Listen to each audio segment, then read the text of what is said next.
একমাত্র ব্যক্তি যিনি শিক্ষিত তিনি শিখেছেন কিভাবে শিখতে হয় এবং পরিবর্তন করতে হয়।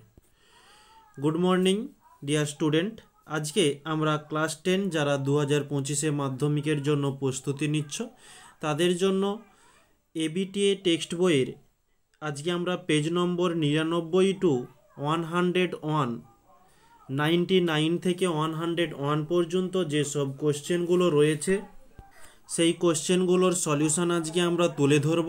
তো এই কোশ্চেনগুলো আমরা দুটো পার্টের মাধ্যমে কমপ্লিট করব। এটা পার্ট 1, এতে আমরা প্রায় 50% কোশ্চেনের সলিউশন করে নেব।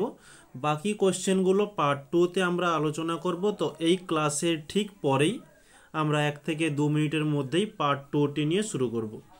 তো আমরা বিশেষ দেরি না করে এই পার্ট 1টি শুরু করতে যাচ্ছি, যেখানে আমাদের প্রথম প্রশ্ন রয়েছে বায়ুমণ্ডলের সবথেকে শীতলতম স্তরটি হলো, সেটি মেসোস্ফিয়ার, অপশান সি। নেক্সট, চার্লসের সূত্রের গাণিতিক রূপটি হলো, ডিএটি হয়ে যাবে ভি সমানুপাতি টি।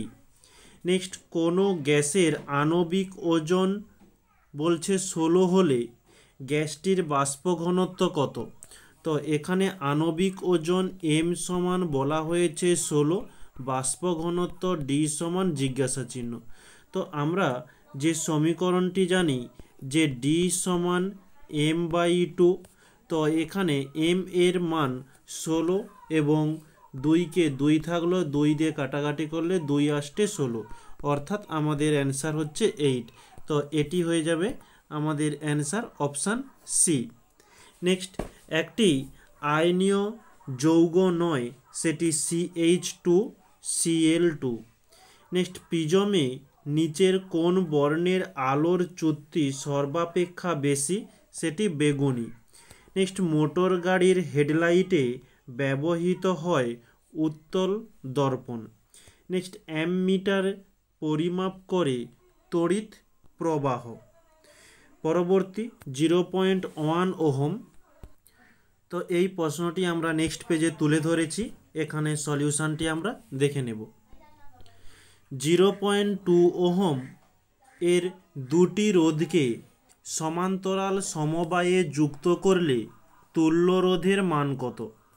তো দুটি রোধ বলা হয়েছে, ধরো এই একটি রোধ আর একটি রোধ, এটা R1 এবং এদিকে R2 নাম দেই। এখানে দুটি রোধ বলেছে 0.2, ওকে 0.2, এদেরকে যদি সমান্তরালে যুক্ত করা হয়, অর্থাৎ চিত্রটি হয়ে যাবে ঠিক এরকম, তাহলে এই দুই ক্ষেত্রে রোধ কত হবে? তুল্য রোধ ক্যাপিটাল আর সমান জিজ্ঞাসা চিহ্ন। তো এর সমীকরণটা যেটা আমরা জানি, 1/ক্যাপিটাল আর সমান 1/R1 প্লাস 1/R2। এখানে R1 এর মান 0.2 প্লাস R2 এর মান 0.2। তো এখানে যদি আমরা এই পয়েন্টগুলোকে তুলে দিই তাহলে উপরে 10 পেয়ে যাব, নিচের পয়েন্ট তুলে দিলে উপরে 10 পেয়ে যাব। তো 2 দিয়ে কাটাকাটি করলে 2 5 10, এদিকেও ঠিক একই রকমের 2 5 10, অর্থাৎ আমরা পাচ্ছি 5 প্লাস 5 বাই 1। তো 5 প্লাস 5 করলে 10/1, এদিকে 1/R। তো আমাদের নির্ণয় করতে হবে ক্যাপিটাল আর। তো এখানে 10/1 এটা উল্টে যাবে, হয়ে যাবে যে 1/10। এটি হচ্ছে আমাদের অ্যান্সার, বা একে আমরা লিখতে পারি 0.1, ওকে, এত ওহম।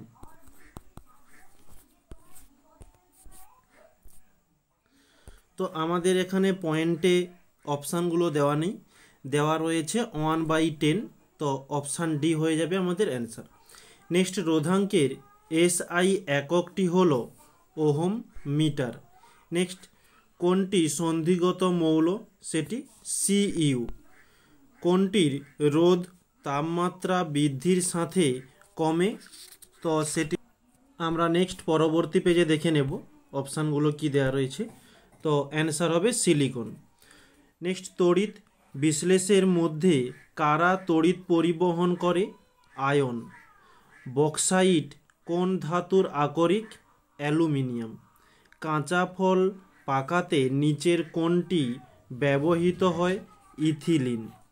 HCl এর সংস্পর্শে সাদা ধোঁয়ার সৃষ্টি করে NH3। নেক্সট বিভাগ খ 2.1 বলছে চার্লস ও বয়েলের সূত্রের ধ্রুবক রাশি কোনটি? এটি হবে গ্যাসের ভর। গ্যাসের ভর। নেক্সট 30 ডিগ্রি সেলসিয়াস এবং 300 কেলভিন এর মধ্যে কোনটির উষ্ণতা অধিক? তো এখানে বলছে 30 ডিগ্রি সেলসিয়াস আর একটি দেওয়া রয়েছে 300 কেলভিন। তো আমাদেরকে এই কেলভিন থেকে সেলসিয়াসে যেতে হবে, না হলে সেলসিয়াস থেকে কেলভিনে আসতে হবে। তো তোমরা যা খুশি তোমাদের পছন্দ মতো করতে পারো।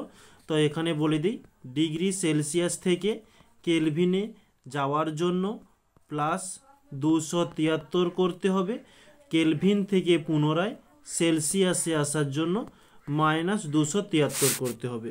তো আমরা এখানে 30 ডিগ্রি সেলসিয়াসকে কেলভিনে পরিবর্তন করব, তার জন্য একে 273 যোগ করলাম, অর্থাৎ এখানে আমরা পাচ্ছি যে 303 কেলভিন।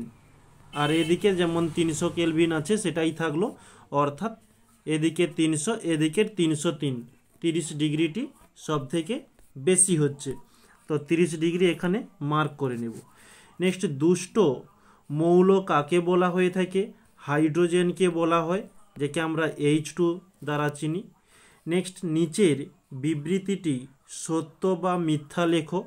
গ্যাসের চাপ P কে ভুজ ও PV কে কোটি ধরে যে লেখচিত্র পাওয়া যায় তার প্রকৃতি PV অক্ষের সমান্তরাল একটি সরল রেখা। এটি মিথ্যা হবে, এটি কেবলমাত্র P অক্ষের সমান্তরাল হবে, তাহলে সত্য। নেক্সট মায়োপিয়া রোগে কোন ধরনের লেন্স ব্যবহার হয়ে থাকে? এটি হবে অবতল। পরবর্তীতে আকাশের রামধনু আলোর কোন ধর্মের উদাহরণ? আলোর বিচ্ছুরণ।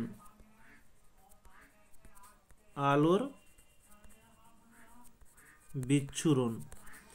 একটি অর্ধ পরিবাহীর উদাহরণ দাও। এখানে জার্মেনিয়াম, সিলিকন এইসব হয়ে যাবে।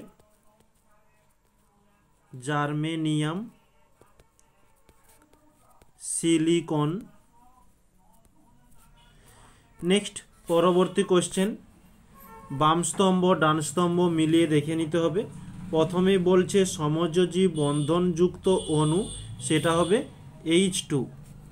নেক্সট জলের তড়িৎ বিশ্লেষণে ব্যবহৃত হয়ে থাকে PT। নেক্সট ক্ষার ধাতু, এটি হবে K। নোবেল গ্যাস, এটি Ar। পরবর্তী, সূর্যের মধ্যে কোন নিউক্লিয় বিক্রিয়া সংঘটিত হয়ে থাকে? এটি নিউক্লিয় সংযোজন।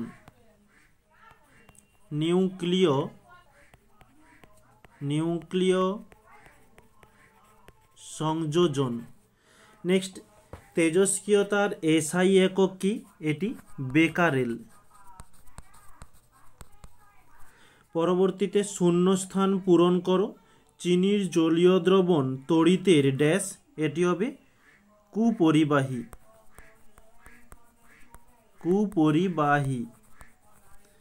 নেক্সট সমযোজী ত্রিবন্ধন যুক্ত একটি মৌলের নাম লেখো।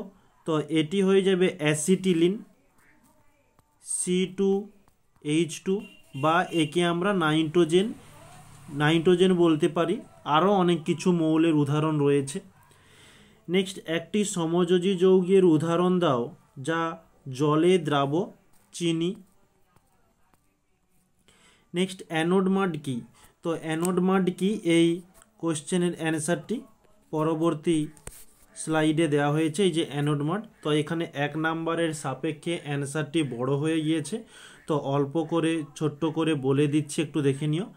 অবিশুদ্ধ কপারের তড়িৎ বিশোধনের সময় বিশুদ্ধ কপারের ক্যাথোডে বিশুদ্ধ কপারের ক্যাথোড ও অবিশুদ্ধ কপারের অ্যানোডে কাদার মতো মূল্যবান ধাতু জমে থাকে।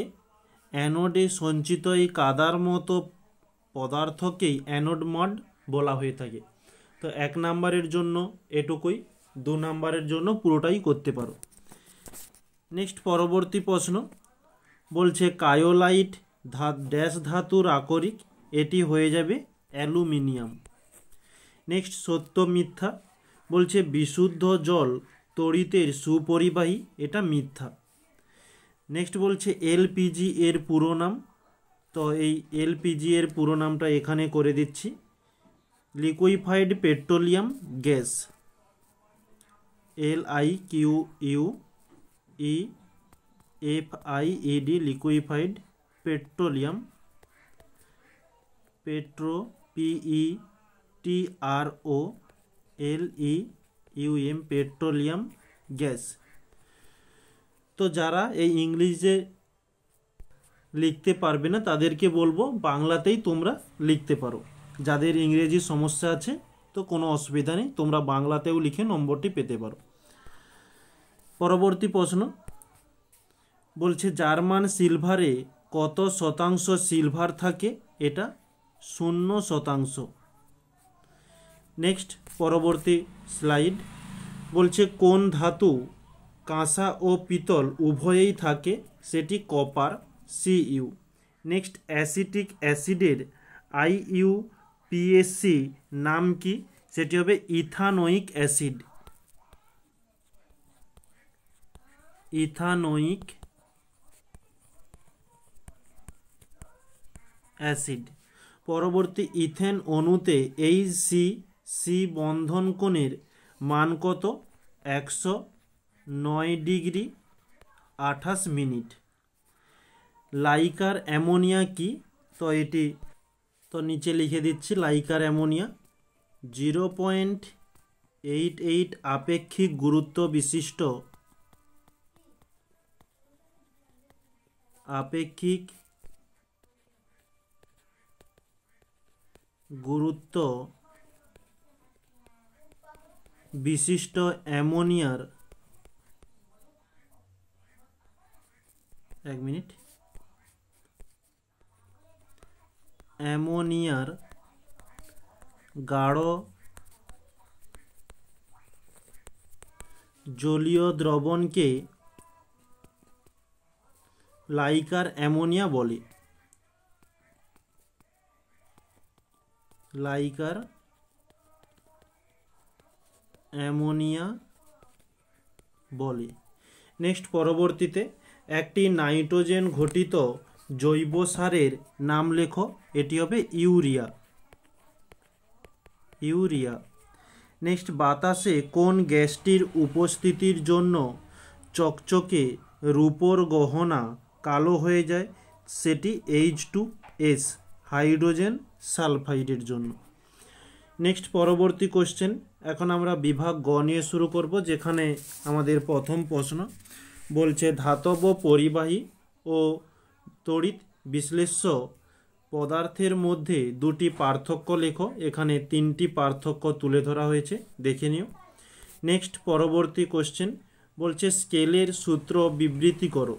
তো প্রতিসরণের সূত্রাবলী 2টো সূত্র রয়েছে, তার মধ্যে দ্বিতীয় সূত্রটিকে আমরা স্কেলের সূত্র বলবো। এটি হচ্ছে স্কেলের সূত্রের গাণিতিক রূপ। তোমরা এই পর্যন্ত অ্যান্সারটি করে দিও স্কেলের সূত্রতে। ওকে, নেক্সট পরবর্তী প্রশ্ন বলছে জলের পরম প্রতিসরাঙ্ক কাকে বলে। এই যে প্রমাণ উষ্ণতা ও চাপে বায়ুর পরম প্রতিসরাঙ্কের মান শূন্য মাধ্যমের পরম প্রতিসরাঙ্কের মানের প্রায় সমান ধরা হয়, তাই বায়ুর সাপেক্ষে জলের প্রতিসরাঙ্ককে ওই মাধ্যমের পরম প্রতিসরাঙ্ক বলা হয়। ওকে, নেক্সট পরবর্তী কোশ্চেন বলছে স্থিতিশীল উন্নয়ন বলতে কি বোঝো। এই যে স্থিতিশীল উন্নয়নের সংজ্ঞা। নেক্সট বলছে ওজোন স্তর ধ্বংসের 2টি ক্ষতিকারক প্রভাব। এখানে ক্ষতিকারক প্রভাব হিসাবে কয়েকটা পয়েন্ট, 4টে পয়েন্ট তুলে ধরা হয়েছে, দেখে নিও। নেক্সট, হিটারে মাইক্রোম তার, এখানে মাইক্রোম বলতে নাইক্রোমেরই কথা বলা হয়েছে, বইয়ের মধ্যে টাইপিং মিস্টেকে মাইক্রোম হয়ে গিয়েছে। তার ব্যবহারের দুটি সুবিধা লেখো। এই যে এখানে দুটি বা পয়েন্ট করে কিছু বলা নেই, সরাসরি দেওয়া রয়েছে, তোমরা একটু পয়েন্ট করে লিখে নিও, না হলে আমি বলছি একটু দেখে নাও। যে কুণ্ডলিতে, হিটারের কুণ্ডলিতে, এখানে হিটার লিখো, হিটারের কুণ্ডলিতে নাইক্রোম ব্যবহারের কারণ হলো, ফার্স্ট পয়েন্ট, এর রোধ বেশি হওয়ায় তড়িৎ প্রবাহের ফলে এতে বেশি তাপ উৎপন্ন হয়। নেক্সট, দ্বিতীয়, গলনাঙ্ক উচ্চ হওয়ায় এটি উচ্চ তাপমাত্রায় গলে যায় না। নেক্সট, 3 নম্বর পয়েন্ট, নাইক্রোম বায়ুতে উন্মুক্ত থাকলেও বায়ুর অক্সিজেন দ্বারা জারিত হয় না। তো এখানে দুটো সুবিধা বলেছে, 3টে সুবিধা তুলে ধরা হয়েছে, তোমরা পয়েন্টও করে দিয়েছি, এটা লিখে নিও। নেক্সট, পরবর্তী একটি ম্যাথমেটিক্যাল প্রবলেম রয়েছে, কি বলছে দেখে নেব। একটি পরিবাহীর দুই প্রান্তের বিভব প্রভেদ 1 ভোল্ট, তাহলে বিভব প্রভেদ ভি সমান বলা হয়েছে 1 ভোল্ট, এবং এর ভেতর দিয়ে 0.2 অ্যাম্পিয়ার তড়িৎ প্রবাহ প্রবাহিত হচ্ছে। তাহলে প্রবাহ মাত্রা কত? যে আই সমান 0.2 অ্যাম্পিয়ার। পরিবাহীটির রোধ কত হবে? আর সমান জিজ্ঞাসা চিহ্ন। তো সমীকরণটি কি, যেটা আমরা জানি, আর সমান ভি বাই আই। তো ভি এর মান 1, আই এর মান 0.2, পয়েন্ট উঠে গেলে উপরে 0 হয়ে যাবে, 2 দিয়ে কাটাকাটি করলে 2 5 10, অর্থাৎ আমাদের অ্যান্সার হচ্ছে 5। যেহেতু আর এর মান চেয়েছে, তাহলে অতএব দিয়ে লিখে নেব পরিবাহীর